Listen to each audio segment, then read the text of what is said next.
So sa mga naka-Osmo Pocket 3 dyan guys, ginagamit nyo pa rin ba yung ganitong casing niya? Yan. Ako guys, hindi ko na siya ginagamit simula nung nagkakaroon ng parang mark dito or gas-gas sa gilid nitong Osmo Pocket 3. So hindi ko siya guys ginagamit, lalo na dun sa may gimbal niya dito. So yan, nagkakaroon siya ng mark.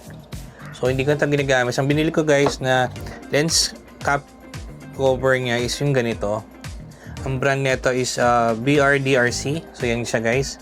So ito na siya ngayon. Yan. Naka-cover siya guys. So, yan, gamit ko siya. And ang kagandaan nito guys is pwede mo siyang ilagay sa bulsa nang hindi na nagagasgas yung pinaka-gimbal or yung gilid ng inyong Osmo Pocket 3. So madali lang naman to guys tanggalin. So gaganyanin nyo lang siya dito sa gilid. Pipress nyo lang siya. Yan. So ganyan na. Yan. So pagtanggal nito guys is gaganyanin nyo lang siya. So yun.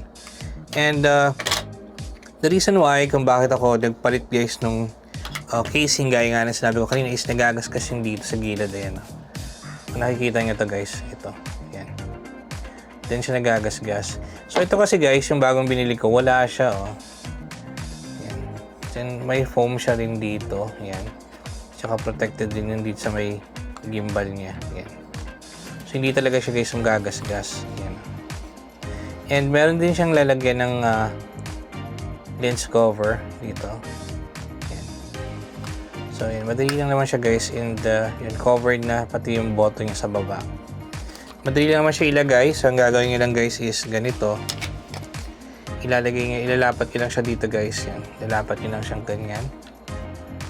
Yan. Then paglapat, yan.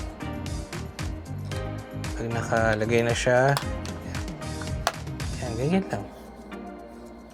Ano ba? Mas safe siya guys and protected siya pag lalagay niyo sa bag or sa bulsa niyo. At least hindi na magagasgas yung pinaka likod ng gimbal niyo kasi protected siya.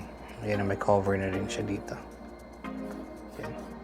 So ito nga rin pala guys, binili kong quick release. Ayan.